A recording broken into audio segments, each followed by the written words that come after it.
আলহামদুলিল্লাহ, আমরা শুকরিয়া জানাচ্ছি আল্লাহ পাকের দরবারে আরও একবার যে আল্লাহ পাক আমাদেরকে নবী মুহাম্মদ সাল্লাল্লাহু আলাইহি ওয়াসাল্লামের উম্মত হওয়ার সৌভাগ্য দিয়েছে।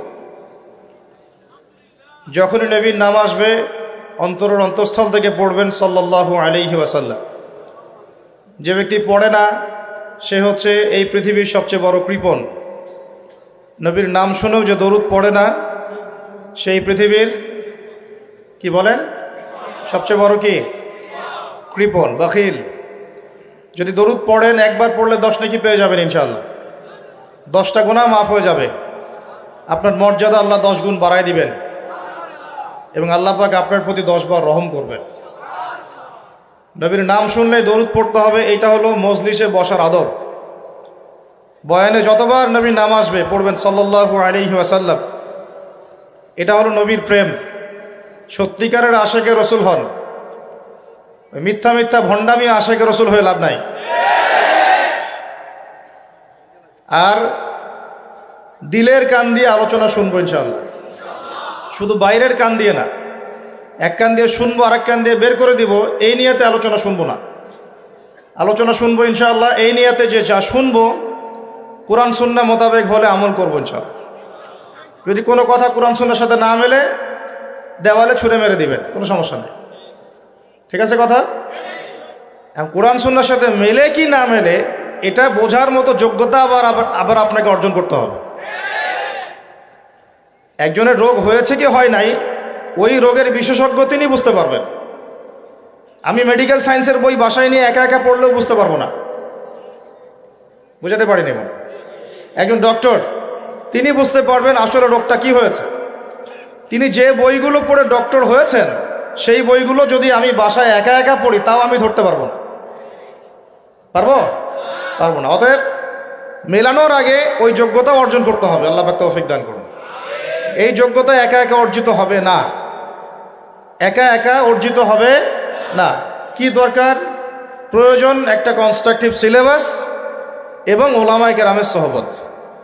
দুইটা বিষয়, একটা হচ্ছে সিলেবাস, একটা হলো কি ওলামায়ে কেরামের সহবত। কি সহবত মানে? সঙ্গ।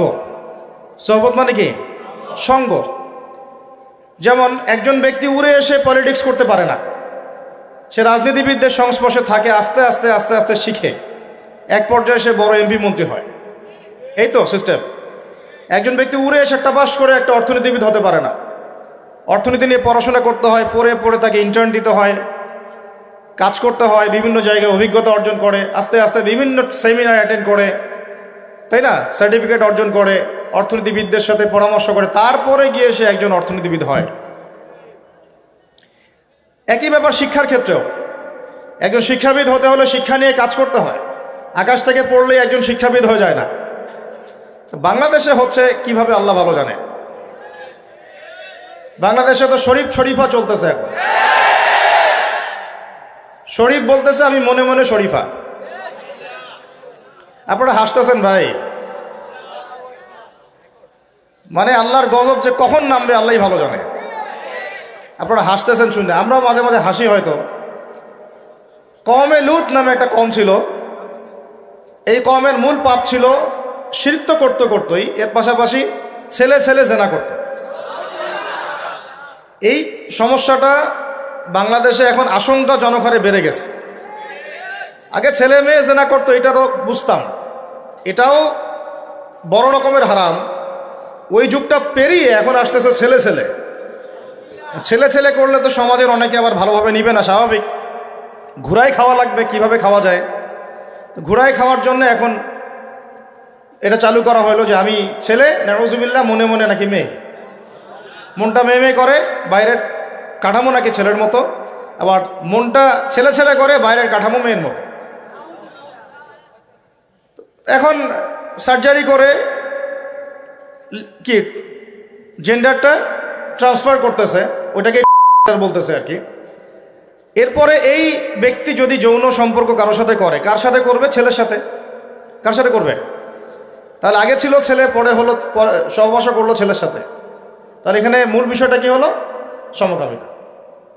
সমকামিতার কারণে আল্লাহ পাক কওমে লূতকে আকাশে উঠিয়ে, চিন্তা কর, মনে করেন পুরো ঢাকা শহরকে একেবারে ফেরেশতারা দুইটা পাখা দিয়ে উঠায়, আসমানে উঠায়, আসমান থেকে আল্লাহ পাক পাথর বর্ষণ করে সমস্ত অধিবাসীদেরকে থ্যাতলা করে রজম করে এইভাবে উল্টা দিকে দাফন করে দিয়েছে। এটা পৃথিবীর ইতিহাস সাক্ষী আছে। জর্ডান, ডেড সি, মৃত সাগর, ওইখানে থাকতো এই সাদুম গোত্র, যাদের নবী ছিলেন লূত আলাইহিস সালাম। এমন একটা পাপ তারা করতো, মা সাবাকাকুম বিহা মিন আহাদিম মিনাল আলামিন, আল্লাহ পাক কোরআনে বলেছেন সূরা আনকাবুতের মধ্যে। এটা এমন একটা পাপ তারা করেছিল যেটা মহাবিশ্বে কেউ আগে কখনো করে নাই। এই ছিল শাস্তি। আর আমাদের নবী মুহাম্মদ সাল্লাল্লাহু আলাইহি ওয়াসাল্লাম তিনি বলেছিলেন একটা হাদিসের মধ্যে যে আমি আমার উম্মতের মধ্যে যে পাপগুলোতে সবচেয়ে বেশি ভয় পাই, যে আমার উম্মত যে পাপগুলোতে লিপ্ত হবে আমি এটা আশঙ্কা করি, ভয় পাই, তার মধ্যে অন্যতম একটা হচ্ছে সমকামিতা। বলেন নাউজুবিল্লাহ। আমাদের নবীজি এটা আশঙ্কা করলেন কিভাবে? কারণ কিয়ামত পর্যন্ত কি হবে আল্লাহ রাব্বুল আলামিন তাকে জানিয়েছেন। আমরা তো বুঝি তাকে আল্লাহ পাক দেখিয়েছেন কিয়ামতের আগে কিভাবে কি হবে। নবীজি সেই 1400 বছর আগে বলেছিলেন কিয়ামতের অনেকগুলো নিদর্শন, তার মধ্যে বড় বড় দুইটা নিদর্শন আছে। কয়টা বলেন? এটা হাদিসে জিবরিলের মধ্যে আছে, মুসলিম শরীফে এবং মিশকাতে, যে যখন দেখবা দাসী তার মনিবকে জন্ম দিচ্ছে। দাসী কিন্তু মনিবকে আসলে জন্ম দেয় না, দাসী মনিবকে জন্ম দিচ্ছে মানে উল্টা হচ্ছে। উল্টা হচ্ছে অর্থ উলামায়ে কেরাম করেছেন, সালফে সালেহিন করেছেন, আইম্মায়ে মুস্তাহিদিন কেরাম তারা যে ব্যাখ্যা করেছেন সেটা হচ্ছে এরকম যে শেষ জামানাতে হক বাতিল, সত্য মিথ্যা, ন্যায় অন্যায়, হালাল হারাম এগুলোর মানদণ্ডটা উল্টা যাবে। হক মানুষ বাতিল মনে করবে, বাতিলকে হক মনে করবে। সত্যকে মানুষ মিথ্যা মনে করবে, মিথ্যাকে সত্য মনে করবে। প্রয়োজন নাই, বসেন ভাই প্লিজ, বসেন বসেন। হালালকে মানুষ হারাম করে নিবে, হারামকে হালাল করে নিবে। যেটা যে সত্যবাদী মানুষ তাকে বলবে মিথ্যাবাদী, যে চরম মিথ্যাবাদী ওকে মানুষ বলবে সত্যবাদী, যে খেয়ানতকারী ওকে বলবে আমানতদার, আমানতদারকে বলবে খেয়ানতকারী। আনতালি দালামাতু রাব্বাতুহা, দাসী মনিবকে জন্ম দিবে।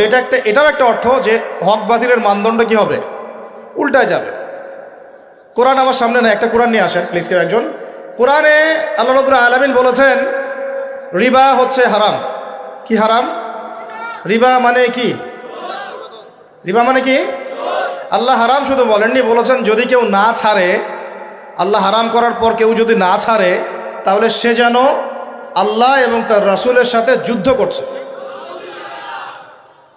এটা আপনি বুঝলেন হারাম, আমরা বুঝলাম হারাম, কোরআনে বুঝলাম হারাম, হাদিসে বুঝলাম, আর আসতে বলেন হালাল না হারাম? এখন সমাজ আর বিশ্ব বলতেছে এটা ফরজ। নাউজুবিল্লাহ তো বললেন। বেশিরভাগের ঘরে ঘরে সুদ, এবং সুদী ব্যাংকিং সিস্টেম আর এনজিও ছাড়া চলতে পারতেছি না আমরা। এতদিন পর্যন্ত আমরা বিকল্প ব্যবস্থা ক্রিয়েট করতে পারলাম না। সেই যে 1914 সালে প্রথম বিশ্বযুদ্ধ হলো, 14 থেকে 18, আর এই যে এখন 1924, 100 বছর হয়ে গেছে। অটোমান এম্পায়াররা হেরে গেল, ওদেরকে হারিয়ে দেওয়া হলো আর কি। ভিতরের গাদ্দার কিছু ছিল, এরা আবার ব্রিটিশদের সাথে মিত্রতা করে এদের বিরুদ্ধে বিদ্রোহ করেছিল, করে উন্মুক্ত করলো, করে ওইখানে ঢুকালো। তারপর থেকে এই শুরু হলো এদের শাসন। এই বিগত 100 বছরে আমরা এখন পর্যন্ত এগুলোর বিকল্প ব্যবস্থা প্রণয়ন করতে পারি নাই। তা আপনি বলছেন হারাম, সবাই বলছেন হারাম, আর সমাজ বলছে কি শুধু হালাল না, সমাজ তো ফরজ করে নিয়েছে। বলি নাউজুবিল্লাহ। নবীজি এটাই বুঝাচ্ছেন, এমন একটা যুগের কথা সাল্লাল্লাহু আলাইহি ওয়াসাল্লাম, যে মানুষ আল্লাহর হালালকে হারাম করে নিবে, হারামকে হালাল করে নিবে, কোনো পরোয়া করবে না। তালি দালামাতু রাব্বাতুহা, মাদক হালাল না হারাম? তাহলে কিভাবে মাদক লাইসেন্স পেতে পারে বলেন, আমাকে উত্তর দেন। একটা আদেশ লঙ্ঘন করার কারণে 70 জন সাহাবীকে জীবন দিতে হয়েছে। কতজন সাহাবীদেরকে? আপনি আমি তো কিছুই না রে ভাই। নবীজি বলেছেন সাল্লাল্লাহু আলাইহি ওয়াসাল্লাম, জাবালে রুমার উপর দাঁড়ায় থাকো তোমরা 50 জন তীরন্দাজ, মানে এখনকার মনে করেন শার্প শুটার। এখন তো তীর নাই, আছে এখন শার্প শুটিংয়ের যুগ। দূর থেকে শুট করবে, একদম দেখা যাবে 3 কিলো 5 কিলো দূরে টার্গেটকে মারে ফেলছে, স্নাইপার দিয়ে মারা যাবে না? 50 জনকে রেখেছেন, তোমরা এই জাবাল রুমা থেকে নামবা না, যদি দেখো আমাদের দেহ পাখি এসে ঠোকায় ঠোকায় খেয়ে ফেলতেছে তবুও নামবা না। কার আদেশ? নবীজির আদেশ, নেতার আদেশ। সাহাবীরা মনে করলেন যুদ্ধ শেষ হয়ে গেছে। ওই মাঠে গেলে আমি আপনাদেরকে বুঝাতে পারতাম যে আসলে সাহাবীরা কোন দিকে মুখ করেছিলেন, কাফেররা কোন দিকে মুখ করেছিল, কোন দিক থেকে আক্রমণটা হয়েছে, কাফেররা কোন দিকে পালিয়েছে, কিভাবে খালিদ বিন ওয়ালিদ পিছন দিক দিয়ে আসলেন। এটা ওই মাঠে না গেলে আমি বুঝাতে পারবো না। এতটুকু বুঝেন, পিছন দিক থেকে ওই একটা আদেশ লঙ্ঘন করার কারণে 50 জন সাহাবী বেশিরভাগই নেমে আসলেন, মনে করলেন যুদ্ধ শেষ হয়ে গেছে। এদিকে খালিদ বিন ওয়ালিদ রাদিয়াল্লাহু আনহু তিনি তখনও কিন্তু মুসলিম হন নাই, তিনি তখন পর্যন্ত মুসলিম হন নাই, তিনি তখন ওই পক্ষে ছিলেন আবু সুফিয়ানের বাহিনীতে। পিছন দিক থেকে এসে মাত্র 1 ঘন্টা 2 ঘন্টার ব্যবধান হবে, 70 জন সাহাবী শাহাদাত বরণ করলেন, শেষ। পিছন দিক থেকে আক্রমণ করলেন, আর আবু সুফিয়ান পালিয়ে যাচ্ছিল সামন দিক থেকে, সে আবার ব্যাক করা শুরু করলো। 2 দিক থেকে চাপে পড়ে মুসলমানরা শেষ। এখন মুসলমানদের এই আসসামু ওয়া তাআ, শুনলাম মানলাম, এই জিনিসটাই মানুষের মধ্যে নাই এখন। শুনলাম মানলাম, দেখেন আমাদের নবীকে পর্যন্ত তার সাথে মার খেতে হলো। সাহাবীরা কি শুধু একা জীবন দিয়েছেন? আমাদের নবী সাল্লাল্লাহু আলাইহি ওয়াসাল্লামের দাঁত ফেলে দিল মেরে। একজন ইবনে কামিয়া নামে একজন ব্যক্তি লাআনাহুল্লাহ, সে তরোয়ালের নিচের অংশটা দিয়ে নবীজির এখানে আঘাত করেছিলেন। এতে করে লোহার কড়া ভেঙে চোখের উপর দিয়ে ঢুকে গেছে, এই যে ভুরুর উপর দিয়ে ঢুকে গেছে। এটা কত কষ্ট করে সাহাবীরা দাঁত দিয়ে টেনে বের করেছে। একটা গর্ত খুঁড়ে রাখা হয়েছিল, ওখানে তিনি পড়ে গিয়েছেন, তাকে প্রেশার ক্রিয়েট করা হয়েছে, পিছনে যেতে যে পড়ে গিয়েছেন, পা মচকে গিয়েছে। একটা আদেশ লঙ্ঘন করার কারণে অনুসারী নেতা সবাই মার খেলেন। আমরা এখন বুঝতেই পারি না আসসামু ওয়া তাআ কি জিনিস। বারবার একই কথা বলা হচ্ছে, তারপরেও মানুষের বোধোদয় হচ্ছে না যে উলামায়ে কেরামের সোহবতে থাকতে হবে, তাদের পরামর্শ জীবন গড়তে হবে, কথা শুনতে হবে, সিচুয়েশন বুঝতে হবে। তারা আপনাদের চেয়ে আমাদের চেয়ে অনেক বেশি জ্ঞানী বিচক্ষণ, তাদের সাথে মাশওয়ারা করে পরামর্শ করে জীবন গড়তে হবে। আর সবচেয়ে দুঃখজনক কি জানেন, যে আমাদের এখন পর্যন্ত উলামায়ে কেরামদের মধ্যেই একটা ইউনাইটেড প্ল্যাটফর্ম ক্রিয়েট হয় নাই। যদি আলেমদের মধ্যে একটা ঐক্য হয়ে যায় বা যেত, তাহলে বাংলার জমিনে দিন অর্ধেক প্রতিষ্ঠা হয়ে যেত। এটা এখন পর্যন্ত আমরা করতে পারি নাই, ব্যর্থতা আমাদের। এর উপরে আছে দৌরত্ব, ওদের ষড়যন্ত্র, ভিতরে মুনাফিকদের ষড়যন্ত্র, বাইরে আবার দেখা যায় উগ্রবাদীদের ষড়যন্ত্র, তারপরে দেখা যাচ্ছে সুদী কারবারের ষড়যন্ত্র, তারপরে তার উপর আছে হারাম সংস্কৃতি চাপিয়ে দেওয়া, শিক্ষার মধ্যে ভেজাল, খাবারের মধ্যে ভেজাল, কি আর কি বলবো, চতুর্দিক থেকে বেষ্টিত। তার মধ্যে দাড়ি টুপিওয়ালা কিছু মানুষও আছে আমাদের সমাজে ঘুরে বেড়াচ্ছে, আমাদের দুশ্মন, দাড়ি টুপি নিয়েই দুশ্মনী করতেছে। এদেরকে আপনি কিছু বলতেও পারবেন না, কারণ এরা লা ইলাহা ইল্লাল্লাহ মুহাম্মাদুর রাসূলুল্লাহ পড়ে, এদিকে আবার তাগুদের সাথে আতাতও করে, এদিকে কাফেরদের সাথে আতাতও করে, মুনাফিকদের সাথে আতাত করেও চলে। এখন বহুমুখী সমস্যায় আমাদের সর্বাগ্রে যেটা দরকার, সেটা হলো আমাদের সবার আগে আদব, ইলম, তাজকিয়া এগুলো অর্জন করতে হবে। আল্লাহ পাক আমাদের বোঝার তৌফিক দান করুন। সবাই নিয়াত করেন যে আমরা সবাই প্রত্যেকেই যার যার ঘরে একজন করে আলেম তৈরি করবো ইনশাআল্লাহ, একজন করে হাফেজে কোরআন তৈরি করবো ইনশাআল্লাহ। আমাদের প্রত্যেক ঘরের মহিলারা আছে না, মা বোনরা আছে না, আমরা আমাদের মহিলাদেরকে ইনশাআল্লাহ একজন করে মহিলা হলেও, একটা মেয়ে আমার, একটা বোন, একজন হলেও আমি আয়েশা এবং খাদিজা রাদিয়াল্লাহু আনহুমা তাদের আদর্শ তৈরি করবো ইনশাআল্লাহ। বেসিক কাজ করতে না পারলে উপরে এরকম শোডাউন দিয়ে কোনো লাভ নাই। আমি কথা কি বুঝতে পারছেন? আমি জানি আমার কথা সবাই নিতে পারে না, কিছু করার নেই, আমাকে বলতে হবে। যাদের নেয়ার ক্ষমতা আছে তারা নিবে ইনশাআল্লাহ। যারা মিসগাইডেড হচ্ছে বা ভুল পথে নিচ্ছেন, তাদের প্রতি আমার কিছু বলার নাই। আল্লাহ হেদায়েত দান করুন, দোয়া করুন। আমাদের উপর দায়িত্ব এখন 2টা। সূরা আলাতে আল্লাহ পাক বলেছেন, ফাযাক্কির ইন নাফাআতিয যিকরা, উপদেশ দাও তুমি হে নবী মুহাম্মদ সাল্লাল্লাহু আলাইহি ওয়াসাল্লাম, তুমি উপদেশদাতা, তুমি উপদেশ দাও। যদি উপদেশ কোনো কাজে আসে, সায়াযাক্কারু মান ইয়াখশা, যারা আল্লাহকে ভয় করে অচিরেই ফিরে আসবে ইনশাআল্লাহ। যারা আপনারা আল্লাহকে ভয় করেন ইনশাআল্লাহ অচিরেই আপনারা মসজিদে ফিরে আসবেন, তালিমে ফিরে আসবেন, ইনশাআল্লাহ কোরআনের কাছে ফিরে আসবেন, ইনশাআল্লাহ সুদ ছেড়ে দিবেন, ঘুষ ছেড়ে দিবেন, দুর্নীতি ছেড়ে দিবেন, হারাম সম্পর্ক ছেড়ে দিবেন। যারা আল্লাহকে ভয় করে অচিরেই ফিরবে ইনশাআল্লাহ। ওয়ায়াতাজান্নাবুহাল আশকা, যারা সীমা লঙ্ঘনকারী এরা তো ওদের অবস্থানের উপর অটল থাকবে, তাই না? অন্য আরেকটা সূরাতে আছে গাশিয়ার মধ্যে, ফাযাক্কির ইন্নামা আনতা মুযাক্কির, উপদেশ দাও, তুমি হচ্ছে উপদেশ দাতা, লাস্তা আলাইহিম বিমুসাইতির, তুমি মানুষের উপরে দারোগা নও।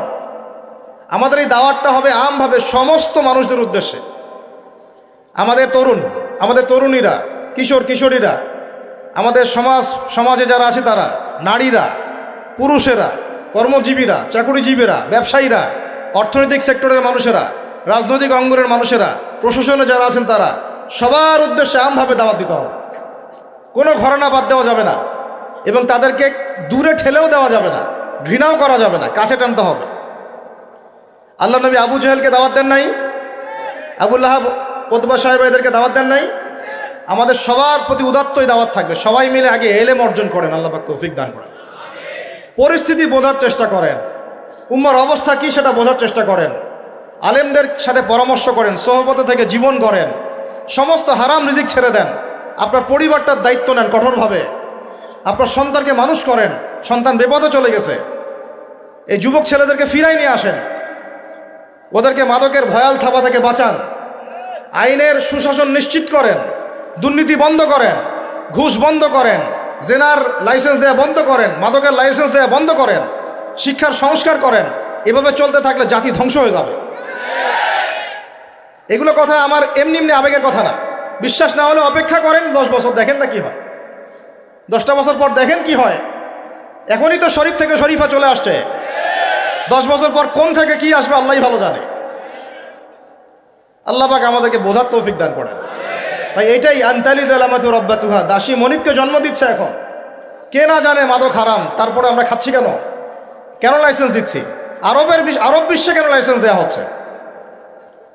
সুদ হারাম কে না জানে, কিন্তু প্রত্যেকটা বড় বড় কান্ট্রির ব্যাংকিং সিস্টেম সুদভিত্তিক, আর অন্য যে কান্ট্রিগুলো তাদের সাথে রিলেটেড তাদেরও সিস্টেম সুদভিত্তিক। এই সুদভিত্তিক ব্যাংকিং সিস্টেমের আওতায় যারা এনজিও খুলবে বা বেসরকারি ব্যাংক খুলবে ওদেরকেও সুদ দিতে হবে। ওরা আওতায় আপনি যদি কোনো সুদী সমিতিও করেন আপনাকেও সুদ দিতে হবে। আপনি যেতেই পারবেন না বাইরে, এটা অক্টোপাসের মতো আপনাকে ধরে ফেলছে।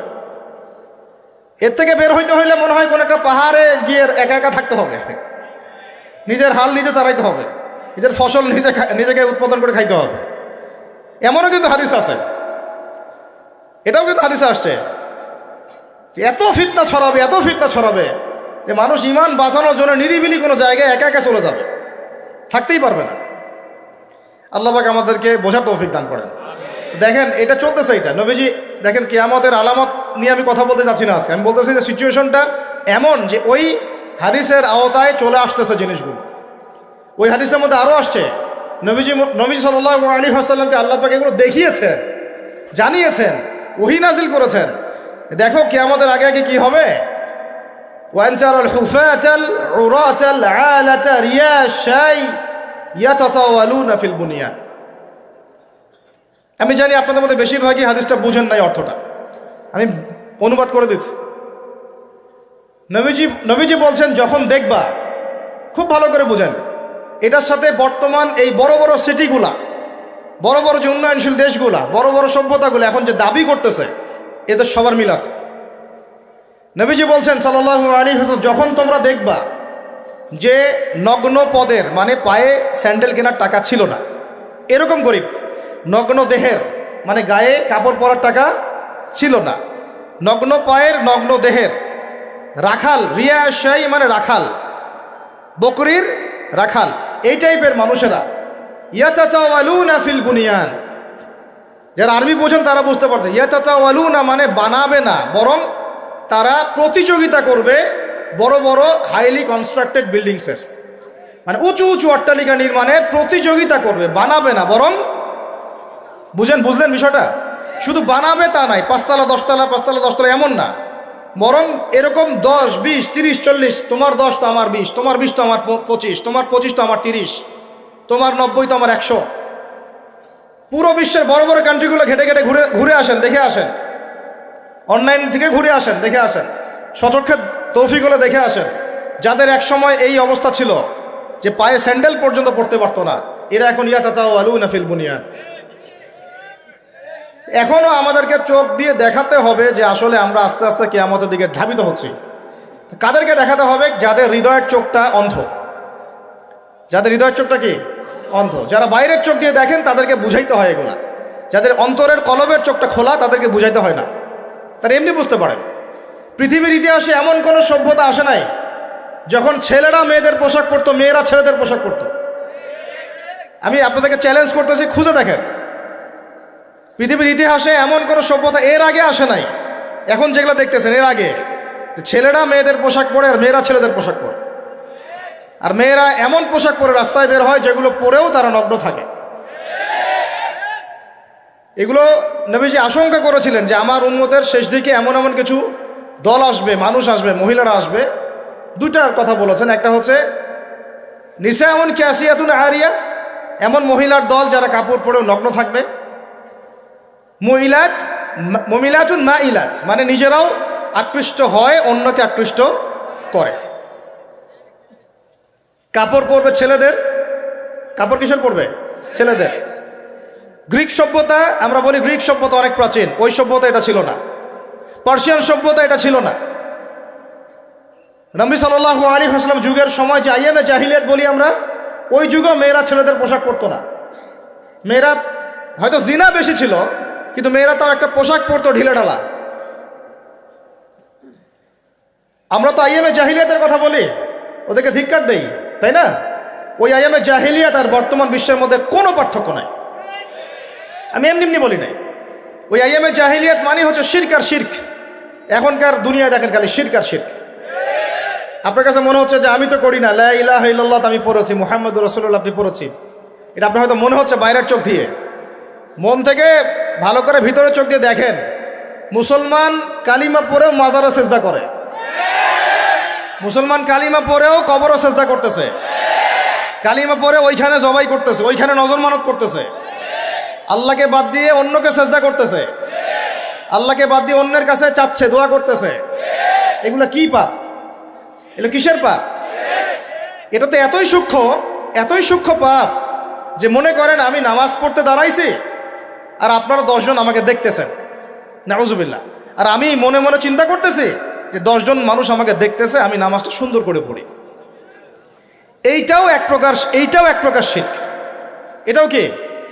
এটাকে শিরকে খফি বলে। এটা রিয়া এক প্রকার কি শিরক। ফাওয়াইলুল লিল মুসাল্লিন আল্লাযীনা হুম আন সালাতিহিম সাহুন ওয়াল্লাযীনা হুম ইউরাউন, মানুষকে দেখানোর জন্য নামাজ পড়ে।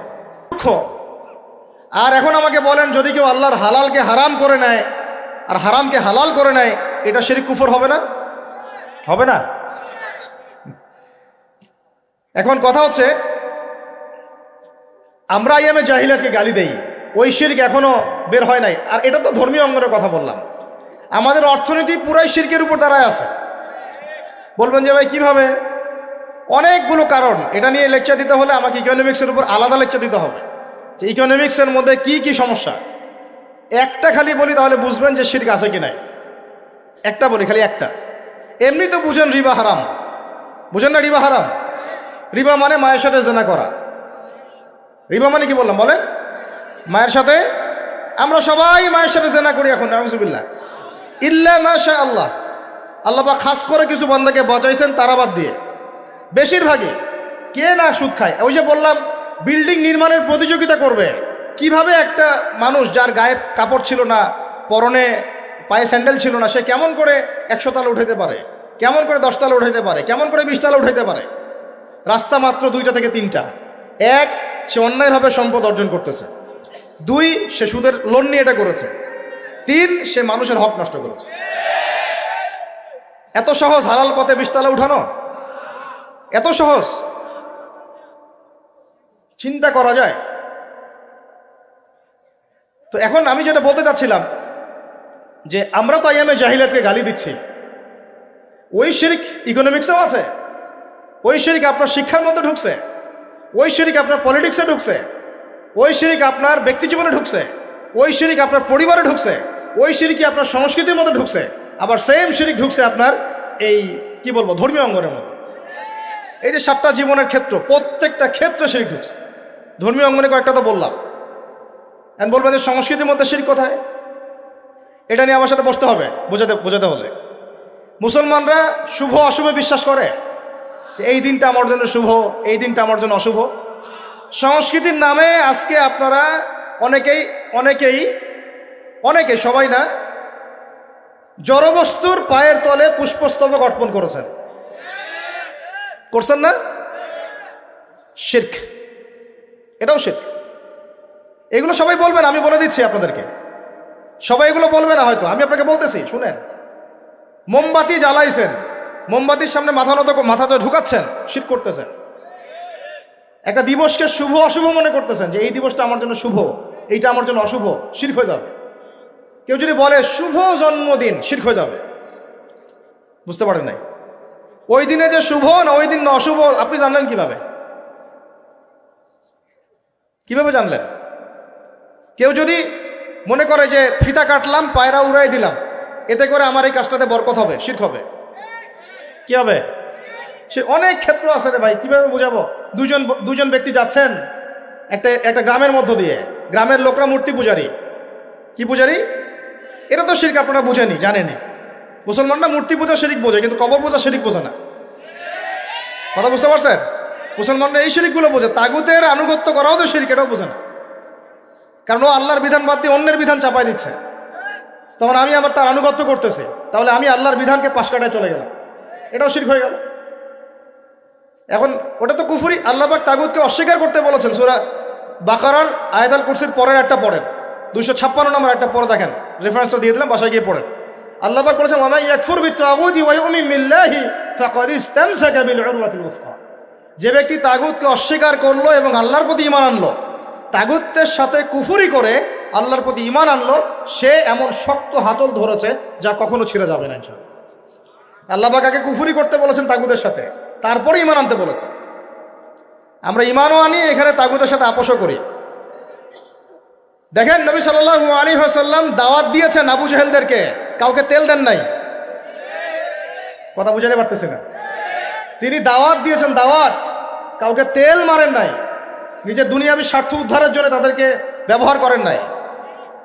এখন দাড়ি টুপিওয়ালা কিছু মানুষ তাগুতকে ব্যবহার করতেছে অন্য মুসলমান ভাইয়ের ঘাড় ভেঙে খাওয়ার জন্য। বুঝবেন, আরো দিন যাক, বুঝবেন। কথায় আসি, সংস্কৃতির এগুলো তো শিরক হয়ে যায়। আপনি শুভ অশুভ বলতে পারবেন না, বরং বলতে হবে কি জানেন?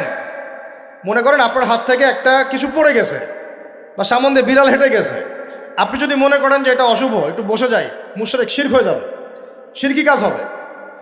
আপনাকে ওই সময় বলতে হবে আল্লাহুম্মা, আমার সাথে বলে আল্লাহুম্মা লা তায়রা ইল্লা তায়রুক ওয়ালা খায়রা ইল্লা খায়রুক ওয়ালা ইলাহা গায়রুক। মানে আল্লাহ, তোমার দেয়া অকল্যাণ ছাড়া কোনো অকল্যাণ নাই, তোমার দেয়া কল্যাণ ছাড়া কোনো কল্যাণ নাই, তুমি ছাড়া কোনো ইলাহ নাই। এটা হলো মুমিন, মুসলমান, এটা তাওহীদবাদী মানুষের কথা। তো ওই দুই বন্ধু যাচ্ছে, এলাকার লোক মূর্তি পূজারী, বলছে যে আমাদের এখানে পূজা হচ্ছে, মেলা হচ্ছে, কিছু উৎসর্গ করে যাও। কি করে যাও?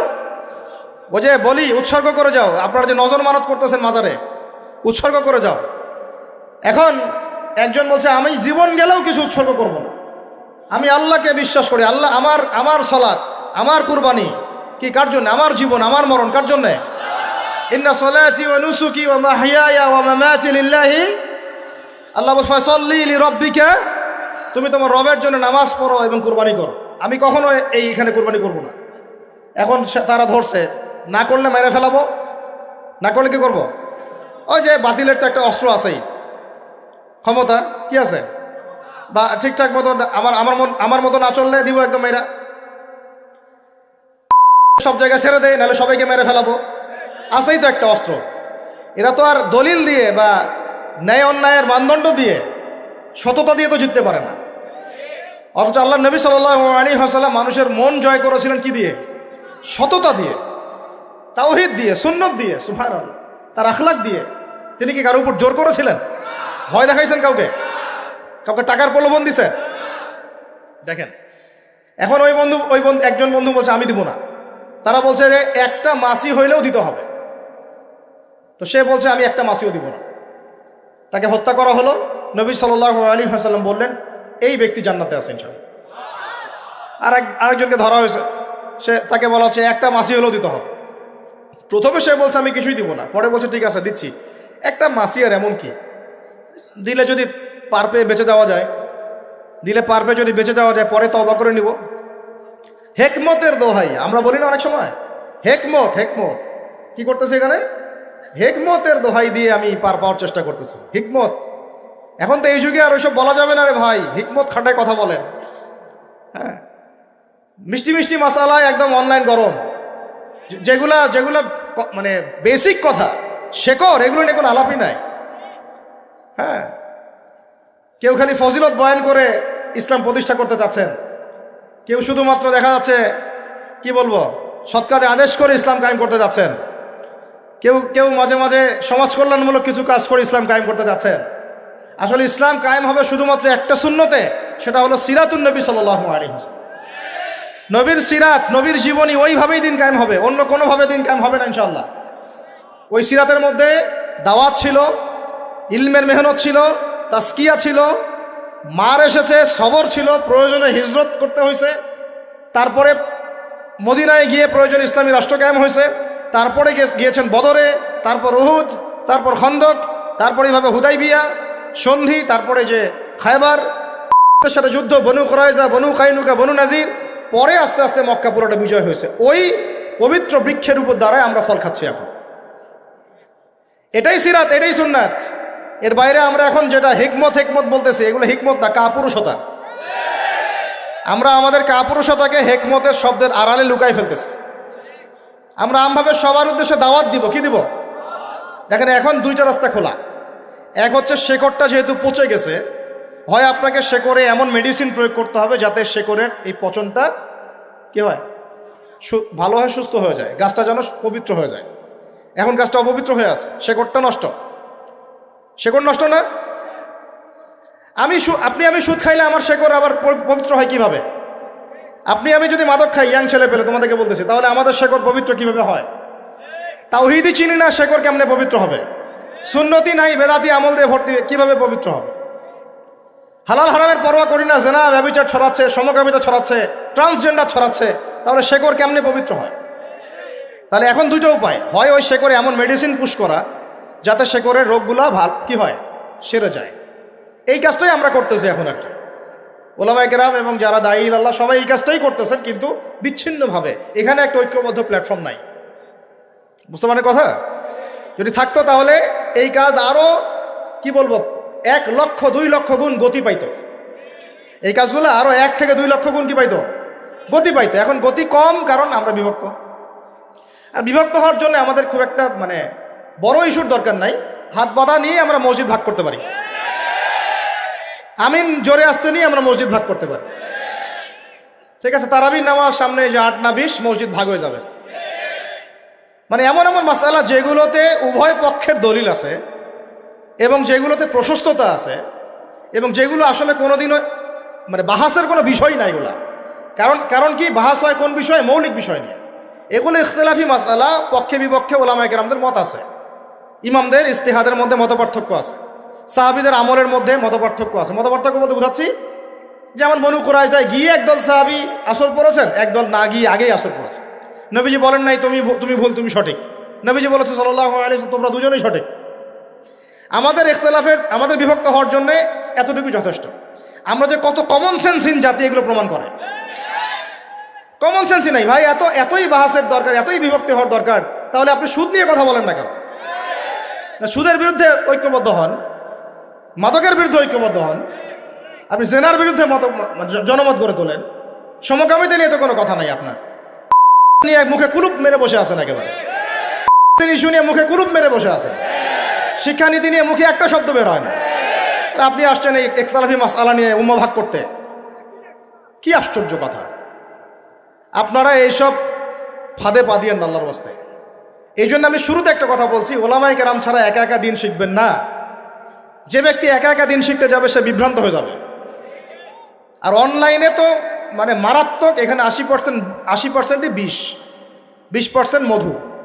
তো এই মধু আর বিষ এমনভাবে মিক্স করা হয়েছে যে এর পার্থক্য করার যোগ্যতা যাদের জানা নাই, তারা ঢুকলেই বিভ্রান্ত হয়ে যাবে। আমরা একটা একটা করে ইস্যু ধরি, টানা হেঁচড়া শুরু করি। আজকে এইটা, কালকে ওইটা, কালকে শিক্ষানীতি, কালকে এইটা, কালকে ওইটা। আসলে যে শেকড়টা আমার পচে গেছে, এই জায়গায় যে মেডিসিন দেওয়া লাগবে এই চিন্তা করতেছি। এখানে দুইটা রাস্তা, এক হচ্ছে এই মেডিসিন যেটা আমরা এখন দিচ্ছি। বললাম এখানে আমাদের দরকার সবার ঐক্যবদ্ধ একটা প্ল্যাটফর্ম, আল্লাহ পাক তৌফিক দান করেন, এবং ওলামায়ে কেরামের সাথে পরামর্শ করে চলা। আর যদি নাও হয়, অ্যাটলিস্ট আমরা বিভক্তি আর বাড়াবো না। নাও হয় আর বিভক্তি বাড়াইতে যায় না, আল্লাহ পাক তৌফিক দান করেন। আর একটা অপশন বাকি থাকে, সেটা কি জানেন? যেটা ঈসা আলাইহিস সালাম করবেন আর ইমাম মাহদি করবেন। ওই পচা শিকড়ে যদি মেডিসিন দিয়ে কোনো কাজ না হয়, কথা বুঝেন, ওই পচা পচন ধরে একদম নোংরা দুর্গন্ধযুক্ত শিকড়ে যদি মেডিসিন দিয়ে কোনো কাজ না হয়, ধরতে হবে, শেকড়টা এনে উপরে ফেলে দিতে হবে। ওই কাজটা করবেন ইনশাল্লাহ কে? ঈসা ইবনে মারইয়াম, ইমামুল মাহদী ইনশাল্লাহ। তার আগেও অনেক মানুষ করতে পারে, আল্লাহ ভালো জানে। ওটার জন্য আবার ক্ষমতা লাগবে। ওইটা ধরার মতো আপনার ক্ষমতা আছে কিনা, ওই শেকড় তোলার মতো শক্তি আছে কিনা, তাই না? ওই শেকড়ের গভীরতা আবার কত, ওই সার্জারি আপনি করতে পারবেন কিনা, ওই এলেম তো লাগবে আগে, লাগবে না? ওই জনগণ তো লাগবে, ওই ক্ষমতা তো আপনার লাগবে। বাস্তবিক অর্থে এগুলো আমাদের একেবারে তলানিতে, এটাই বাস্তবতা। আর আমরা মাশাআল্লাহ অনলাইন গরম করে রেখে দিচ্ছি। বাস্তবতা এটা। বাস্তবতা হচ্ছে যে ফু দিয়ে উড়াই দেওয়া সম্ভব, কিন্তু আমরা মনে করি যে বাপরে বাপ আমরা কত শক্তিশালী হয়ে গেছি। আমরা এখনো কিছুই করতে পারি নাই, আমরা এখনো কিছু করতে পারি নাই। তবে আল্লাহ পাকের শুকরিয়া যে আল্লাহ পাক আমাদেরকে অন্তত মুসলিম পরিবারে জন্মগ্রহণ করার তৌফিক দিয়েছে। এখন এটা সংস্কার দরকার, সংস্কার, এবং আমাদের এই চলমান প্রেক্ষাপট সম্পর্কে আমাদেরকে আগে চোখ কান খোলা রাখা দরকার। প্রবলেমগুলো ফাইন্ড আউট করা দরকার, সলিউশনগুলো লিখে ফেলা দরকার। তারপরে সবাই সবার জায়গা থেকে কাজ করতে হবে। একজন ব্যক্তি কাজ করবে, একজন আলেম কাজ করবে, একটা খালি ইসলামিক দল কাজ করবে, একটা রাজনৈতিক দল কাজ করবে। সবাই যখন যার যার জায়গা থেকে আমরা কাজ করা শুরু করব, অবদান রাখা শুরু করব, ইনশাল্লাহ সমাজ ঠিক হয়ে যাবে। কথাগুলো বলাও অনেক সহজ, যদিও বা করা কিন্তু কঠিন। তো ভাই, আমি বলছিলাম যে একটা পয়েন্ট থেকে অনেক ভিতরে চলে যাচ্ছি। শিরকের কথাটা বলতে গিয়ে বলছিলাম প্রত্যেকটা ডিপার্টমেন্টে এখন শিরক আছে। এই যে ব্যক্তি মাসি কুরবানি দিল হেকমতের নামে, কোন ব্যক্তি মনে আছে? ভুলে গেছেন নাকি? আবার এক ব্যক্তি তো দিয়ে দিল না, সে জান্নাতে। এক ব্যক্তি দিচ্ছে মাসি, কি দিচ্ছে? মাছি তো আমাদের শরীয়তে নাইও কুরবানি করার, আছে তো? বলে একটা মাছি দিলে কি হবে? হেকমত। ওই মাসি কুরবানি করার কারণে আল্লাহ নবী সাল্লাল্লাহু আলাইহি ওয়াসাল্লাম বললেন সে এখন জাহান্নামের আগুনে জ্বলছে। তাহলে আর আমরা যে মাশাআল্লাহ এখন গায়রুল্লাহ নামে বকরি জবাই দিচ্ছি, গরু জবাই দিচ্ছি, হ্যাঁ, ওখানে নজর মানত করতেছি, মানুষ এত বোকা হয় কিভাবে? অনেক সময় আবার দেখা যায় তারা বলে না এখানে জবাই করেন না, এটা এখানে রেখে দেন, পরে ওরাই আবার ওটা নেয়, ওটা আবার বাজারে সেল করে, ওটা আবার আরেকজনের হাতে যায়, সে ঘুরে আবার নিয়ে আসে, এভাবে এটা চলতে থাকে সার্কেল। আর মানুষ এত বোকা কিভাবে হয়? আল্লাহ ছাড়া আমার দোয়া কে শুনতে পারে? আমার দোয়া কে শুনে? আমাদের দোয়া শুনে আল্লাহ, আর কেউ না। আল্লাহ রাব্বুল আলামিন আমার সেজদা পাওয়ার হকদার, আর কেউ না। আল্লাহ রাব্বুল আলামিন আমার বিধান দেওয়ার হকদার, আর কেউ না। আল্লাহ পাক আমাকে বাঁচান, আর কেউ বাঁচায় না। আল্লাহ পাক আমাকে খাওয়ান, আর কেউ খাওয়ায় না। আল্লাহ আমার উপকার করেন, আর কেউ করতে পারে না। যদি কোনো অকল্যাণ স্পর্শ করে সেটা আল্লাহর হুকুমে করে, আর কেউ করতে পারে না। একদম আকীদা স্পষ্ট ক্লিয়ার থাকবে। আল্লাহ ছাড়া কোনো ইলাহ নাই, কোনো মাবুদ নাই, কোনো বিধানও নাই। আল্লাহ ছাড়া কোনো ইলাহ নাই, কোনো মাবুদ নাই, ইবাদত পাওয়ার হকদার কেউ নাই, কোনো হুকুমও নাই। এর বাইরে যদি যাই আমরা মুশরিক হয়ে যাব। এটা ধর্মীয় অঙ্গনে, আপনার সংস্কৃতির মধ্যে এগুলো আছে। হুতুম পেশা নিয়ে রাস্তাঘাটে ঘুরবে আমাদের ছেলেবেলে, কয়েকদিন পরে ঘুরছেও, আর এর আগে কয়েকদিন। ও মনে করে যে এই হুতুম পেঁচা আমার কল্যাণ ডেকে নিয়ে আসবে। শুভ অমুক বর্ষ, মানে শুভ মানে এটা আপনাকে শুভ নিয়ে আসবে। তো পেশা আমার শুভ কিভাবে নিয়ে আসবে? শুভ বুঝলাম, শুভ না হয় মেনেই নিলাম ওর তর্কের খাতিরে যে ও এটাকে শুভ মনে করতেছে। তো শুভর সাথে পেশার কি সম্পর্ক বলেন? পেশা, বাদর, হনুমান এগুলোর মূর্তির সাথে মুসলমানদের কি সম্পর্ক? এগুলোর সাথে শুভ অশুভের কি সম্পর্ক? সারা দিন খাবো পিৎজা বার্গার আর হাই রেস্টুরেন্টে খাওয়া দাওয়া করা, ওই দিন একেবারে আমি একদম কি পান্তা ভাত আর ইলিশ মাছ, ওই দিন আবার এটার দাম হবে 2000 টাকা 5000 টাকা প্লেট। মানে গরিবের সাথে একটা মশকরা করা। গরিবের সাথে একটা টিটকারি মারবো আর কি। এই গরিব মানুষরা পান্তা ভাত খাইতে কিন্তু মজা লাগে আবার, আমরাও খাই মাঝে মাঝে, যারা খায় না তারা তো জানে না। পান্তা অনেকে বাধ্য হয়ে খায়, খাওয়ার নাই বাসায়, পান্তা বাধ্য হয়ে খায়। ওটাকে আপনি 5,000 টাকা প্লেটে, 3,000 টাকা প্লেটে খাওয়াচ্ছেন, গরিবের সাথে মশকরা। ওই টাকাটা তো গরিবকে দিতে পারতেন। কুরবানিদের সময় এরা বের হয় যে গরু কুরবানি না করে টাকাটা যদি দিত মানুষকে, তাই না? তা আমরা তো গরু কুরবানি করে 3 ভাগই করি, 1 ভাগ তো দিয়েই দিই মানুষকে, মিসকিনদেরকে 1 ভাগ দিয়ে দেই, 1 ভাগ কাকে দেই? আত্মীয়দেরকে দিয়ে দেই, আর 1টা ভাগ আমরা খাই। আমরা কি সব পুরা গরু ভোগবাদী দর্শনে খাই? এটা ত্যাগের চেতনায় খাওয়া হয়। তুমি কয়দিন একটা পশু জবাই করে 3 ভাগ করে মানুষকে দিছো? হ্যাঁ, একটা ব্রয়লার মুরগিও তো 3 ভাগ করে মানুষকে খাওয়াও না। এরা হচ্ছে এই সংস্কৃতির নামে যা চলতেছে, এটা নিয়ে আমি ইনশাল্লাহ আরেকদিন কথা বলবো। এই সংস্কৃতির নামে যা চলতেছে আপনাদেরকে মোশরেক বানায় ফেলতেছে। মোশরেক হয়ে যাচ্ছি আমরা এভাবে আস্তে আস্তে।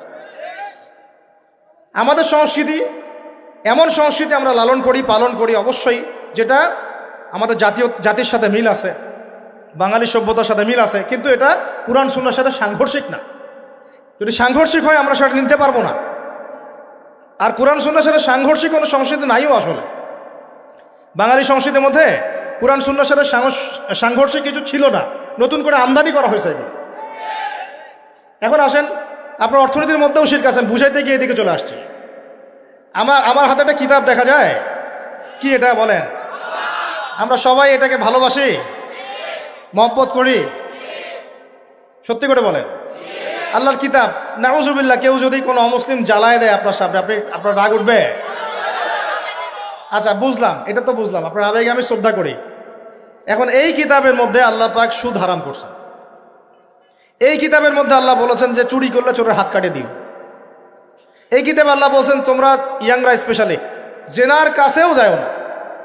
এটা ইয়াংদেরকে বললাম স্পেশালি, জেনার করিও না, না মেয়ের সাথে হাত ধরিও না, না ঘরে ঢুকিও না এমন না, বেডে যাও না এমন না, ওর কাছেও যাও না। এই কিতাবে আল্লাহ পাক বলেছেন মাদক দ্রব্য হারাম। এই কিতাবে আল্লাহ পাক বলেছেন কি আল্লাহর সাথে কাউকে শরীক করা যাবে না, রাসূলের সুন্নতের বাইরে যাওয়া যাবে না।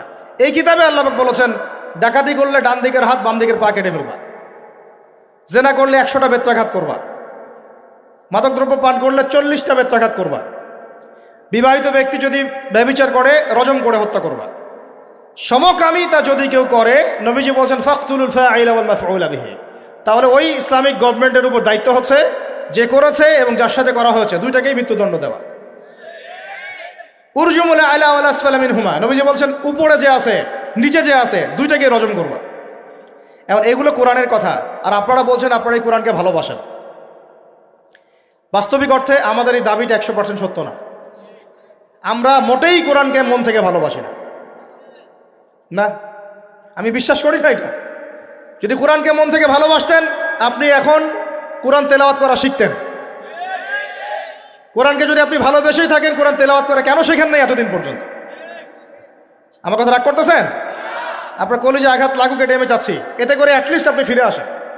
আমাকে দুইটা গালি দেন সমস্যা নাই, অ্যাটলিস্ট ফিরে আসেন। কোরআনকে যদি ভালোবেসেই থাকি তাহলে কোরআন কেন তেলাওয়াত করা শিখবো না? কোরআনকে যদি ভালোবেসেই থাকি কোরআনের ভাষা আরবি কেন জানবো না? কোরআন যদি ভালোবেসেই থাকি কোরআনের আদেশ কেন মানবো না? কোরআনকে যদি ভালোবেসেই থাকি তাহলে কোরআনের অর্থ আমি কেন জানবো না? কোরআনকে যদি ভালোবেসেই থাকি কোরআনের নিষেধ কেন বর্জন করব না? কোরআনকে যদি ভালোবেসেই থাকি কোরআনের বিধানগুলো কেন বাস্তবায়িত হয় না? কেন কিতাবের মধ্যেই পড়ে থাকে? বাস্তবিক অর্থে আমাদের এই দাবি আর বাস্তবতার মধ্যে আকাশ পাতাল পার্থক্য আছে। ভাই কোরআন আঁকড়ে ধরেন, আল্লাহ পাক তৌফিক দান করুন। সামনে রমাদান আসে ভাই, রমাজান মানেই কোরআন। শাহরু রমাদান আল্লাযী উনজিলা ফীহিল কোরআন, এই কিতাব নাজিল হয়েছে কোন মাসে ভাই? এখন থেকে পাক্কা নিয়াত করি রমজান মাসে কোরআন একদম পড়ে ছারখার করে ফেলাবো। প্রতিদিন কমপক্ষে 2-3 পারা, না পারলে 1 পারা, ঠিক আছে? যারা পারি না এখনই শিখে ফেলাবো, শিখে ইনশাল্লাহ রমজান থেকে কোরআন শুরু হবে। এইভাবে আল কোরআনের আলো ঘরে ঘরে জ্বলবে না।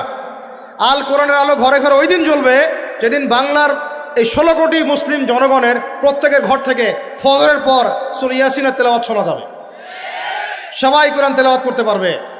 সবাই কোরআনের ভাষা বুঝবে, কোরআনের অর্থ জানবে, ইনশাল্লাহ দেখবেন কোরআনের সমাজ এমনি কায়েম হয়ে গেছে ইনশাল্লাহ। আমাকে একজন সাহাবী দেখান যিনি কোরআন তেলাওয়াত করতে পারতেন না, পারবেন দেখাইতে? একজন সাহাবী দেখান যিনি কোরআনের ভাষা বুঝতেন না, একজন সাহাবী দেখান যিনি কোরআনের আদেশ মানতেন না, পাবেন? এই কোরআনের হক 6টা। কয়টা বলেন তো? আমার সাথে বলেন, কয়টা হক? এক, বিশুদ্ধ তেলাওয়াত। এক কি? বিশুদ্ধ সহি শুদ্ধ তেলাওয়াত ছাড়া অন্য কিছুতে আপনি যাবেন না। আগে অনলাইনে তেলাওয়াত বিশুদ্ধ না করে শায়েখ হওয়া যায়, বাস্তবে হওয়া যায় না। অনলাইনে কোরআন তেলাওয়াত না জেনেও মানুষ শায়েখ হইতে পারে, এটা অনলাইনে পসিবল, বাস্তবে এটা সম্ভব না। একটা ছেলে রিডিংয়ে পড়তে পারে না, বাংলা ক খ গ ঘ চিনে না, রিডিংয়ে পড়তে পারে না, ও কি ডক্টর হতে পারবে? এতটুকু কমন সেন্স নাই আমাদের? ডক্টর হতে দূরের কথা, রিডিং ভালো করে পড়তে পারে না, ওকে যদি আপনি একটা প্যারাগ্রাফ দেন, দিয়ে বলেন যে এটা অনুবাদ করে দেয়, পারবে? এখন যদি আলিফ বা তাসা রিডিংয়ে না পড়তে পারি, আমার দ্বারা কি বড় ডক্টর হওয়া সম্ভব?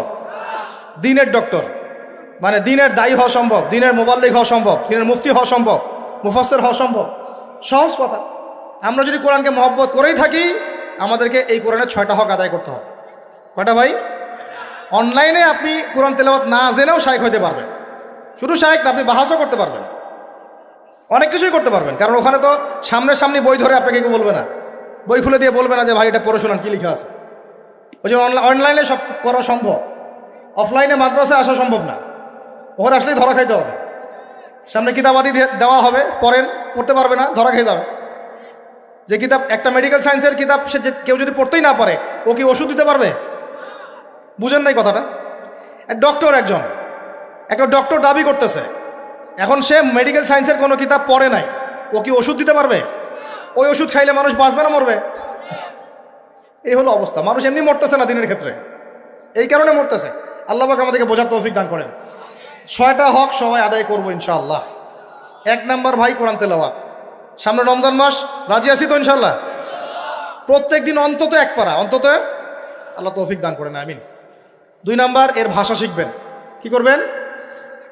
কেমনে শিখবেন, কার কাছে শিখবেন, এই ফিকির আপনার।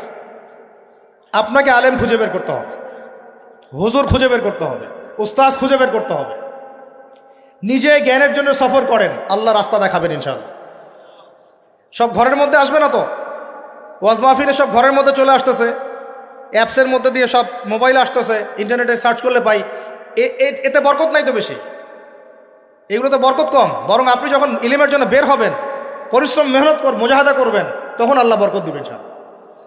আপনি কোন আলেমের কাছে শিখবেন, কোন ওস্তাদের কাছে শিখবেন, এই ফিকির আপনার। 3 নাম্বার, কোরআনের অর্থ পড়ব ইনশাআল্লাহ। তবে অর্থ পড়েই মুফতি হয়ে যাবেন না, অর্থ পড়ে কি নিজেকে মুফতি ভাববেন না, খবরদার। কারণ এর মধ্যে অনেক ব্যাপার স্যাপার আছে, অনেক গভীর। এটা এর এত গভীর যে আপনি আমি যদি 100 বছর হায়াত পাই, এর 1% জ্ঞানও শেষ করতে পারবো না। এটা আল্লাহর কিতাব। নিজেকে এত বড় ফখর করবো না যে আমি অনেক বড় মুফতি হয়ে গেছি ইত্যাদি ইত্যাদি, না, নট অ্যাট অল, কখনোই না। 4 নাম্বার হচ্ছে, আমরা এই কিতাবের সমস্ত আদেশ মানবো ইনশাআল্লাহ। রাজি আছেন তো? নামাজ পড়বো তো ইনশাআল্লাহ, যাকাত দিব তো ইনশাআল্লাহ, সামর্থ্য হলে হজ করবো তো ইনশাআল্লাহ, রমজানের সম রাখবো তো ইনশাআল্লাহ, তাওহীদ শিখবো তো ইনশাআল্লাহ, সুন্নাহ মাফিক জীবন করবো তো ইনশাআল্লাহ। আল্লাহ তৌফিক দান করেন, আমিন। 5 নাম্বার, এই কিতাবের সমস্ত নিষেধ বর্জন করতে হবে। এটাতে কঠিন, এটা কঠিন, এটা কি কঠিন, এটা আসলেই কঠিন। আমল করা সহজ, নামাজ আপনি চাইলে হয়তো এখন গিয়ে পড়তে পারবেন, সুদটা এখন ছাড়তে পারবেন না। ঘুষের টাকাটা ফেরত দেওয়া কঠিন, বোনের সম্পত্তি ফেরত দেওয়া কঠিন, মাপে কম দিয়েছেন, মানুষকে ঠকিয়েছেন, এটা ফেরত দেওয়া কঠিন। নিষেধ ছাড়া কঠিন। নিয়াত করি, পাক্কা নিয়াত করি, আল্লাহ পাক এই কিতাবের সমস্ত নিষেধ আমাকে ছাড়া তৌফিক দান করেন, আপনাদের সবাইকে ছাড়া তৌফিক দান করেন। আমরা কোনো অবস্থা শিরিক করবো না ইনশাআল্লাহ, আমরা বেদাতি আমল করবো না ইনশাআল্লাহ, আমরা ইনশাআল্লাহ হারাম খাবো না, জেনার ধার কাছেও যাব না ইনশাআল্লাহ। আমরা কোনো অবস্থায় বেপরদায় চলবো, কোনো অবস্থায় আমাদের বোনরা যেন বেপরদায় বাইরে না যায়। আমরা কোনো অবস্থায় বেপরদায় চলবো না ইনশাআল্লাহ। নারী পুরুষের ফ্রি মিক্সিং করবো না ইনশাআল্লাহ। আমরা সুদ খাবো না, ঘুষ খাবো না, দুর্নীতি করবো না, মানুষকে ঠকাবো না, সৎ থাকবো, সত্যবাদী হব, আল্লাহ জান্নাত দিবে ইনশাআল্লাহ। বোনদের কথা চলে আসছে, আমি একটা খালি সতর্ক করে দেই মাঝখানে, পরে না হলে ভুলে যাব। বোনদের কথা চলে আসছে, আমি একটা কথা বলতে চাচ্ছি, শুনেন। আচ্ছা, আমি দিনী ভাইদেরকেও বলতেছি আর বোনদেরকেও বলতেছি, আমাদের সমাজে একটা সমস্যা প্রকট আকার ধারণ করতেছে। এমনিতে একটু বসেন, মনোযোগ দেন, আমি খুব লম্বা করবো না, ইনশাল্লাহ আপনাদেরকে বিরক্ত করবো না। আমাদের সমাজে এমনিতেই শিরক ছিল, আছে না? ওই যে বলছি যে আবু জেহেলের যুগে শিরক ছিল, এই যুগে শিরক আছে। আবু জেহেলের যুগে রিবা ছিল, এই যুগে কি আছে? রিবা আছে। আবু জেহেলের যুগে জেনা ছিল, এই যুগে নাই জেনা। আবু জেহেলের যুগে গোত্রে গোত্রে মারামারি ছিল, এখন নাই। হানাহানি কাটাকাটি আছে না? আবু জেহেলের যুগে নারীর অবমাননা ছিল, এখন নাই। ওইটাই বলছিলাম যে আবু জেহেলের যুগ কিন্তু এখনো শেষ হয় নাই। আল্লাহ নবী সাল্লাল্লাহু আলাইহি ওয়াসাল্লাম সেটাকে, ওই নোংরা বৃক্ষটাকে উপরে ফেলে পবিত্র বৃক্ষ রোপণ করে দিয়ে গিয়েছিলেন। 1250 বছর এর উপরে ফল খেয়েছি আমরা। তারপরে বিগত এই যে 200-250 বছর থেকে অধঃপতন হতে হতে হতে হতে আজকে আমাদের এই অবস্থা হয়েছে। এখন সমাজের মধ্যে কিন্তু অনেক প্রবলেম আছে। আমি একটা আপনাদেরকে সতর্ক করতে চাই, সমাজের মধ্যে এমনিতেই শিরক আছে, এমনি সুদ আছে, এমনিতেই এখানে মাদকদ্রব্যের ব্যাপকতা আছে, মেয়েদের বেপরদামি আছে, ফ্রি মিক্সিং আছে, পর্নোগ্রাফি আছে, মাদক আছে, টিকটক, পাবজি, ফ্রি ফায়ারের সমস্যা আছে, যুবকদেরকে বিভিন্ন পলিটিক্যাল জায়গায় হানাহানি মারামারিতে লাগাই দেওয়া হচ্ছে। এই সমস্যাগুলো আছে না? এমনি হাজারটা সমস্যা আছে। এর মধ্যেও জেনা বেড়েছে, পরকীয়া বেড়েছে, পর্নোগ্রাফি বেড়েছে, সমকামিতা বেড়েছে, এরপর শুরু হয়েছে। কথা বুঝতে পারছেন? এর আড়ালে আরেকটা সমস্যা আছে, এটা অনেকেই আমরা দেখতে পারি না এবং আমরা এটা জানিও না, অনেকে বোঝার চেষ্টা করছি না। আমার কথাটা এই অংশটুকু যুবক যুবতীরা খুব ভালো করে শুনেন। দিনী বোন, যাদের বয়স হায়েজ হয়ে গেছে, যাদের হায়েজ হয়েছে, এখান থেকে শুরু করে সবাই, যারা বালেগ হয়েছে আমরা ছেলেরা, সবাই ভালো করে কথাটা শুনেন। বাংলাদেশে পিছন থেকে একটা নতুন সমস্যা রাইজ করতেছে। সমস্যাটা হচ্ছে, এমনিতেই আমাদের ছেলে মেয়েদের মধ্যে হারাম সম্পর্ক ছিল। এর স্কুলে, কলেজে, বিশ্ববিদ্যালয়ে যাচ্ছে, ফ্রি মিক্সিংয়ে পড়াশোনা করছে, বাসায় পর্ন দেখছে, ওখানে গিয়ে মেয়ের সাথে হারাম সম্পর্ক হচ্ছে, তারপরে প্রেমের সম্পর্কের নামে জেনা হয়ে যাচ্ছে, জেনা হওয়ার পরে ছেঁকা খেয়ে মাদক, তারপরে গান বাজনা, বাদ্যযন্ত্র ইত্যাদি ইত্যাদি, জীবনটা শেষ। এদিকে ওই ব্যভিচারী মেয়েরা কারো কারো ঘরে যাচ্ছে, দাঁড়ান আমাকে বলতে দেন, ব্যভিচারী মেয়েরা কারো কারো ঘরে যাচ্ছে, ওদেরকে নিয়ে আপনারা আবার সংসার করতেছি। এই হচ্ছে না সিচুয়েশন? একজনের 5টা গার্লফ্রেন্ড, একজনের 4টা গার্লফ্রেন্ড, আরেকজনের 3টা বয়ফ্রেন্ড, 4টা বয়ফ্রেন্ড, এই ধাপগুলো পার হয়ে হয়ে এরা সংসারের জীবনে আসতেছে যখন বয়স হয়ে যাচ্ছে 25-30। সমস্যা কিন্তু এটা ম্যাক্সিমাম সবার ক্ষেত্রে হচ্ছে বলবো না, অনেক একটা বড় অংশ এই সমস্যা ফেস করতেছে। এর মধ্যে এই ফ্রি মিক্সিংয়ের মধ্যে শুরু হয়েছে নতুন একটা জিনিস, যে ভালোবাসার আবার লিঙ্গ কি, ভালোবাসার আবার এখানেই শুরু হয়েছে ছেলে ছেলে জেনা করা এবং মেয়ে মেয়ে জেনা করা। ছেলে ছেলে জেনা করা আর কি বললাম বলেন, মেয়ে মেয়ে জেনা করা, নাউজুবিল্লাহ। এটা কমে লুত, এর শাস্তি আসবে যদি আমরা তওবা করে ফিরে না আসি। এর উপরে এখন শুরু হয়েছে ভালোবাসার আবার ধর্ম কি, ভালোবাসার আবার, আমার সাথে বলেন কি বললাম, ভালোবাসার আবার, এদিকে মনোযোগ দেন, ভালোবাসার আবার কি, ভালোবাসার আবার কি। এই কথাটা, এই স্লোগানটা দিয়ে কি করা হচ্ছে আপনারা শুনেন। অমুসলিম ছেলে মুসলিম মেয়ের সাথে প্রেম করতেছে, অমুসলিম ছেলে মুসলিম মেয়ের সাথে প্রেম করতেছে, বলতেছে ভালোবাসার আবার ধর্ম কি, তুমি আমি একে অপরকে মহব্বত করি, ভালোবাসি, এর মধ্যে ধর্ম আসবে কেন? বলছে তুমি আমার ধর্মে দীক্ষিত হয়ে যাও, অথবা আমি তোমার ধর্ম কবুল করে মুসলমান হয়ে যাব। এই মিথ্যা কথাগুলো প্রলোভন দিয়ে এখানে ওখানে পার্কে নিয়ে গিয়ে চটপটে ফুচকা খাওয়ায়, কফি শপে নিয়ে গিয়ে এভাবে আস্তে আস্তে আস্তে আস্তে মেয়েদেরকে লাইনে নিয়ে আসতেছে। আনার পরে শোনেন, কথা আগে শুনেন, বুঝেন। আপনি ঠিক বললেও ঠিক, এটা না বললেও ঠিক, কারণ চলতেছে এটাই সমাজে। এখন কথা হচ্ছে, আমরা যদি আমাদের বোনদের ইজ্জতকে বাঁচাইতে চাই, এই বিষয়টা সম্পর্কে সচেতন থাকতে হবে। মেয়েদেরকে ফুসলিয়ে ফাসলিয়ে এভাবে প্রেমের জালে ফেলে শেষমেশ বেডে নিয়ে গিয়ে ধর্ষণ বা গণধর্ষণ করে মেয়ের ওই ওভারির মধ্যে ওদের বীর্যপাত করে দিয়ে ওই ছেলেটার কোনো খবর পাওয়া যায় না, লাপাত্তা হয়ে যায়। কোনো কোনো ক্ষেত্রে টাকার বিনিময়ে মেয়েদেরকে পাচার করারও অভিযোগ পাওয়া গেছে। এবং এই কাজটার নাম তারা সংঘবদ্ধভাবে দিয়েছে, এর নাম নাকি লাভ জিহাদ, বলে নাউজুবিল্লাহ। এবং বীর দর্পে ফেসবুকে পোস্ট দিচ্ছে, আজকে অমুক মেয়ের এটা করলাম, আজকে তমুক মেয়ের এটা করলাম। ভিতর থেকে একটা চক্র কাজ করতেছে, এবং এই চক্রের কেউই মুসলিম না, এই চক্রের কেউই কিন্তু মুসলিম না। বাহিরে আবার পরিচয় দিতে পারে যে আমি মুসলিম, আমার নাম অমুক, নাম পরিবর্তন করে মুসলিম মেয়েদেরকে ফুসলিয়ে ফাসলিয়ে এই জেনার ফাঁদে ফেলে, ওর পিছনে কিছু টাকা খরচ করে, কিছু সময় দিয়ে ওকে প্রয়োজনে ঘুমের ওষুধ খাওয়ায়, প্রয়োজনে আবার জাদুটোনা করে, বান মারে, ওকে ওকে তাবিজ কবজ করে বিছনায় নিয়ে এসে ধর্ষণ বা গণধর্ষণ করে, ওই ভিডিওগুলো দিয়ে পরে ওকে ব্ল্যাকমেইল করে, পরে ওর কাছ থেকে টাকা খাওয়া শুরু করে, কোনো কোনো ক্ষেত্রে মেয়েদেরকে পাচারও করে দিচ্ছে। আমাদের মেয়েদেরকে বলতেছি, কোনো অবস্থাতেই কোনো মুসলমান ছেলের সাথেও কোনো অবৈধ সম্পর্কে যাবেন না। আর অমুসলিম হলে তো কোনো কথাই নাই। অমুসলিমের সাথে আপনার কিসের প্রেমের সম্পর্ক? একটা চট দিয়ে দাঁত ফেলা দেওয়া দরকার মেয়ের। অমুসলিম ছেলের সাথে তোমার কিসের প্রেমের সম্পর্ক? পরে যখন এই ছেলেগুলো তোমাকে নিয়ে রেপ করে রাখবে, তখন তোমার আক্কেল হবে? তখন তোমাদের হুঁশ ফিরবে? তখন এসে আমাদের কাছে মেসেজ করতেছে, আমার এই সমস্যা হয়েছে, আমাকে এখন আমি কি করব বলেন। আমাদের ওয়াইফদের কাছে মেসেজ করে, এরকম এরকম হয়েছে আমার সাথে, আমরা কি করব বলেন। তো তোমাকে কে যাইতে বলছো এই ছেলের কাছে? তুমি তোমার ইজ্জত ওখানে, তুমি তোমার পায়জামা কিভাবে খুললা সেখানে, আর কিভাবে বলবো বলেন? তুমি একজন মুসলিম ঘরের মেয়ে, তোমার ইজ্জতের দাম নাই, তোমার সম্মানের দাম নাই, তোমার ইজ্জত আবরুর দাম নাই। তুমি কেমন করে নগ্ন হয়ে বাইরে ঘুরতে পারো? তুমি কেমন করে একটা অমুসলিম ছেলের সাথে প্রেমের সম্পর্ক করতে পারো? কিভাবে তুমি একটা অমুসলিম ছেলের সাথে বেড়ে যেতে পারো? তার সামনে তোমার পায়জামা কেমন করে খুলতে পারো তুমি? আমার ল্যাঙ্গুয়েজ আপনি রাগ করেন না, আমি খুবই ফেড আপ এদের উপরে। একটা মেয়ে একটা মুসলিম ছেলের কাছেই তো যাইতে পারবে না অবৈধভাবে। যাইতে হইলে তোমার শর্ত 3টা, বিয়ে করতে হবে, বালেগ হইতে হবে, সাক্ষী থাকতে হবে, মোহর দিতে হবে, তারপর যাইতে পারবে তুমি। তোমাদের এত কুরকুরি কেন? তোমাদের এত কেন কুরকুরি? মুসলিম তো মুসলিম করতে এখন অমুসলিমদের সাথে প্রেম করা শুরু করছো। আর যখন অমুসলিমদের দ্বারা তোমরা ধর্ষিত হচ্ছ, তোমাদেরকে পাচার করতেছে, তখন বলে এসে আমাদের কাছে চিঠি লেখো যে আমরা এখন কি করব। এদের কি ভাইয়া নাই? বাসায় কি বাবা নাই? বাসায় ভাই নাই? এই চক্র থেকে সাবধান থাকেন। আর আমাদের সমাজে যারা দায়িত্বশীল, রাষ্ট্রের যারা দায়িত্বশীল, যারা উপরের লেভেলে আছেন, এই বিষয়গুলোর উপর কঠিন দৃষ্টি দেওয়ার জন্য আমি রিকোয়েস্ট করব।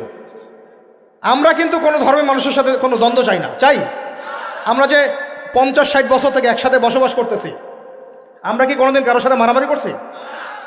কোনোদিন দেখছেন যে খ্রিস্টান মুসলিম মারামারি হচ্ছে? মুসলিম মারামারি হচ্ছে বাংলাদেশে, হিন্দু মুসলিম মারামারি হচ্ছে বাংলাদেশ, দেখেছেন কখনো? এখন কি নতুন করে শুরু হলো এগুলো? আল্লাহ রাব্বুল আলামিন আমাদের দ্বীনি ভাইদেরকে বুঝদান করেন, বোনদেরকে বুঝদান করেন। কোনো অবস্থাতেই মেয়েদেরকে আপনি এভাবে ছেড়ে দিয়েন না বাইরে। কোন অবস্থাতেই একটা মেয়ের হাতে অকালে মোবাইল ফোন তুলে দিয়েন না। কোথায় যাচ্ছে খোঁজ রাখেন, কার সাথে মিশছে খোঁজ রাখেন। একটা বাড়ির সম্মান নষ্ট হয়ে গেলে কখনো ফিরে আসে না। একটা মেয়েকে অপহরণ করেছিল রাজা দাহির, মুসলিম মেয়েকে। সেই ইজ্জতের বদলা নেওয়ার জন্যে 17 জন ঘোড়সাওয়ার নিয়ে, কতজন? মাত্র 17 জন ঘোড়সাওয়ার নিয়ে মোহাম্মদ বিন কাসিম এই সিন্ধুর রাজা দাহিরকে আক্রমণ করে ওই জায়গায় পরাজিত করেছিল। একটা মেয়েকে নিয়ে ঘটনা ঘটেছিল। আমাদের বোনের ইজ্জতের এত বড় দাম। একজন নারী, শোনেন, একজন নারী বনু কাইনুকার বাজারে গিয়েছিলেন তার প্রয়োজনে, তার শ্লীলতাহানি করেছে, তার সতর খুলে দিয়েছিল। এটা দেখে একজন মুসলিম ভাই সেখানে থাকতে না পারে ওই ইহুদির গর্দান নামিয়ে দেয়। এই ইস্যুকে কেন্দ্র করে ইহুদিরা মিলে ওই ভাইকে শহীদ করে। তখন ওই বাজারে ওই ভাই ছাড়া আর কেউ ছিল না, একজনই ভাই ছিল। এরপরে এই মামলা আসলো নবীর দরবারে সাল্লাল্লাহু আলাইহি ওয়াসাল্লাম। এটা মদিনার ঘটনা।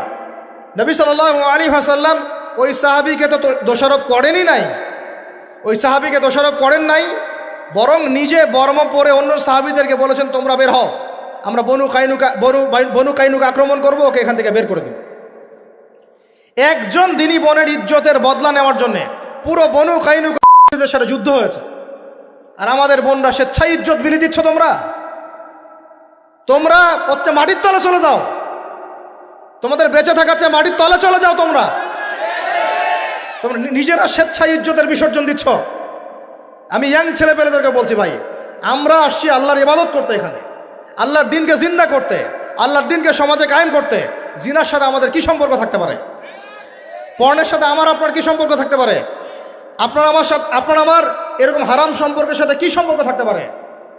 এগুলো কোনো অবস্থাতে আমরা ধার কাছে যাবো না ইনশাআল্লাহ। আল্লাহ রাব্বুল আলামিন আমাদের ভাইদেরকে বুঝদান করেন, বোনদেরকে বুঝদান করেন। আমি যা বলেছি আমাকে আমল করার তৌফিক দান করেন, আপনাদের সবাইকে আমল করার তৌফিক দান করেন। ভাই শেষ করে দেই, শেষ কথাগুলো হচ্ছে এই যে শিরক আর এই যে কুফর, এই হারাম, এই জাহেলিয়াত, এই নোংরা শেকড়, এগুলো এখনো দূর হয় নাই। এগুলো দূর করতে হলে আমাদেরকে বুঝতে হবে শিরক কত প্রকার, কি কি, তাওহীদ কাকে বলে, কত প্রকার, কি কি, সুন্নাহ ভিত্তিক জীবন গড়া, এলেম অর্জন করা, উলামায়ে কেরামের কাছে এসে সোহবতে থাকা, হালাল খাওয়া, নিজেদের পরিবারের যত্ন নেন, পরিবারকে নিয়ন্ত্রণ করেন, সৎ কাজে আদেশ করেন, অসৎ কাজে নিষেধ করেন। আল্লাহর ওয়াস্তে দিনের এই মেহনত, এই দাওয়াতের মেহনতে আপনিও কাফেলায় শরীক হন এবং আপনার জান, মাল, সময়, শ্রম যা আছে ভাই, এগুলো দিয়ে আমরা দিনের খেদমতে আল্লাহর জন্য নিজেকে ওয়াকফ করে দিই। আল্লাহ পাক আমাদের সবাইকে তৌফিক দান করেন, আমিন।